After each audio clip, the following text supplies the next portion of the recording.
KNSI, VoigtJohnson Real Estate, taking you home 7:23 Thursday morning, Saturday mornings at 7:50 here on KNSI. Start that home search at VoigtJohnson.com. Heidi Voigt is in studio with us again this morning. Good to have you back. Thank you.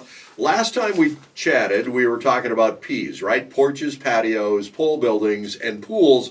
Well, by gosh, if there's not more P's here. Price, presentation, and patience. Exactly. So it's kind of I have these little things in my mind of that help sellers and buyers coach themselves through the process of buying and selling homes. And price, presentation, and patience is something I haven't had to talk about a lot in the last couple of years Right. at all. I mean, it's actually part of my marketing book and part of the things that I discuss with people. But mostly, what we've been talking about in the last couple of years is price, because you choose a price and then you hope to get more, right? Exactly. And a lot of times you do get more. And the inventory levels are still challenging, but there are going to be certain price points that will all of a sudden have inventory. I've already seen it in the St. Cloud area. There's certain price points where you're breaching more of that neutral market. Okay. And so that's when price isn't the only thing that matters. When you say neutral market, what does that mean? I consider a neutral market where if there's 6 months of inventory. Okay. So what we've been experiencing the last several years is anything below 6 months is considered a buyer's market. Okay. But locally it's like 3 weeks, 2 months. And those price points are anything really $350 and under. Yeah. What I'm talking about is when you start hitting those marks of $350 to maybe $700 in our area. Okay. You're gonna have pockets of zip codes that all of a sudden have 7 months of inventory, 14 months of inventory based on their price. Right. And their buyer pool is smaller.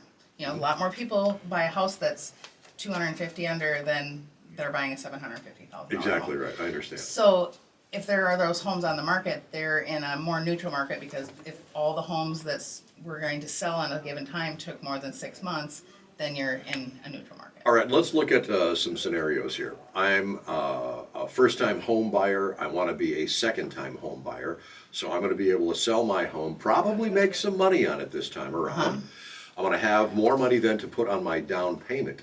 But the price on that my next home is going to be a little bit higher, or perhaps a lot higher, right? Yeah. Well, and that's the beauty of moving up and what people do. So that decision-making process of what we're looking at for those people are maximizing what you can get, and then possibly you're coming out of a marketplace where your inventories are low, and then possibly you can negotiate more on that next move-up purchase. Sure. But yeah, so what we see with that is when you're not in a buyer's market, you're more of a neutral market, you have to pay attention to how do you beat your competition. Sure. Because now you have competition. Right. And so that's where the presentation portion of it comes in, and the pricing, saying, okay, can I put my price a little bit lower than this other person, or is my presentation that much better? It goes back to the other P's that we talked Right, about last time. right. Like, what do I have? Do I have an outdoor hardscape that Yeah. kicks butt and is going to really set me apart from this other home? Those are the types of presentation things that are going to make a difference in your ultimate saleability. And sometimes it's as easy as a coat of paint. Oh, yeah. Well, or clean. Right. Clean your house. That would be good. Yeah. But yeah, those neutral colors. People get real hung up on, getting rid of personal pictures and religious items and all these things. Yeah. And there's nothing better than just walking into a house that's clean and organized, and with the goal of having somebody walk in there and them being able to see their own stuff in Exactly your right. home. You see a family is doing really well here. Yeah. Right? Well, my family then can do really well here. Yeah, exactly. So those things all help. If it's broke, definitely fix it. But people, I think, in the market, and even agents are going to have to recoach themselves of telling people, yeah, you really do need to tighten that handrail, and you do need to fix the small window that has a rock that shot through it. I Yeah. mean, just those little things that maybe in the last couple of years where people are like, I don't care, we'll fix it later, Sure. are now definitely going to matter. And housing inspections are back. Oh, 100%, and that is, that's a whole navigation that we haven't had to do, and it's usually things that sellers just didn't know about. Right. And we're Well, tackling those things. You become like nose blind, right? You Yeah. don't notice that smell anymore. Yeah. You don't see that thing that needs to be replaced because you've lived there for 10 years. For sure. So those are all coming back. So that gradual improvement of some of those things are taking place again. Okay, so when you go see a piece of property and you're a brand new set of fresh eyes coming Yeah. in there, right? And Yeah. and do you like talk to people about that? Oh yeah, I walk through the entire house. We walk And around. how do they take that?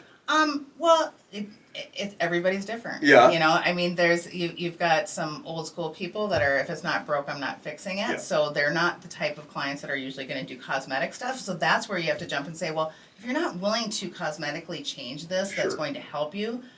We're going to reflect it in your price, and if you're okay with that, that's great too. Sure. But yeah, a lot of times it's people, you know, when you live in your house, you walk around, you're looking at the floor. When you buy a house, you walk around and you look at the ceiling. Yes. And so I'll go into somebody's mechanical room and they'll be water spotting on a ceiling tile, and they'll go, oh, we didn't even know that was there. I'm like, well, let's find out what it is. Sure. Because then we can eliminate that ultimate fear that there's water Yeah. leaking in your house for your prospective buyer. Or, oh, we fixed that 5 years ago. Yeah. We just Yep. didn't bother to change the To tile. paint it, yep, let's do it, let's Right. fix it, yeah. You know, types of those things. are other things that people really need to look at, right? You look at those baseboards, is there Yeah. any kind of water stuff on there? 100%. You look at those windows, are they Mm-hmm. fogging up a little bit? But again, if you've lived there, it doesn't even dawn on you No, anymore. yep, well, you don't, and I mean, and you move a box and you're like, oh, we forgot that, you know, somebody put their foot through that when they were playing, you know, Sure. shinny hockey or Sure. whatever it would be, you know, so you have to do some of those things. And there are times where all of a sudden somebody finds the property they want to buy and they weren't even ready to be on the market. So they scramble and they do all these things to get on the market, and they're like, we don't have time to finish the landscaping project that we Yeah. started last fall. Yeah. Well, let's just talk about it and we'll let people know, and we'll make a slight adjustment maybe in pricing and see what we can do with it. You know, you bring up something that I think can be a little touchy with realtors. Do buyers and sellers ever have the chance to talk about things like that, or does it have to go through the realtor? Well, generally it goes through what's called a disclosure. So Sure. we disclose all that information in, you know, like a 13-page document, and make sure people know what they're inheriting. Because the whole thing is when you're doing a disclosure, the intent is to let people know that, you know, all the things that might impact their buying decision. Sure. Right? So yeah, the answer for do buyers and sellers meet, I love when that works out. Me But too. there is also a place for realtors to be a buffer, because we're people and we're dealing with personalities, and sometimes those personalities could Clash. and they could destroy a situation Yeah. that is really good. Yeah. So we serve a purpose in that, and sometimes it can work out very well for them to communicate. Sometimes it's not such a good idea. Every time I've sold a house, it has been, oh, I'm so glad that a family is moving in here because I had great memories. You are going to have great memories here too. Yeah, absolutely. know? But we have to be cautious of that too, because you got to keep in mind that there are people that are buying a home, and like single women are Yeah. one of the number one buyers. Those are people that may eventually be a family or may never be a family. So we have to be in our industry very cautious that we're not eliminating other people that deserve home ownership because a seller wants to visualize somebody just like them living there. So that's part of our job in being a buffer, is Sure.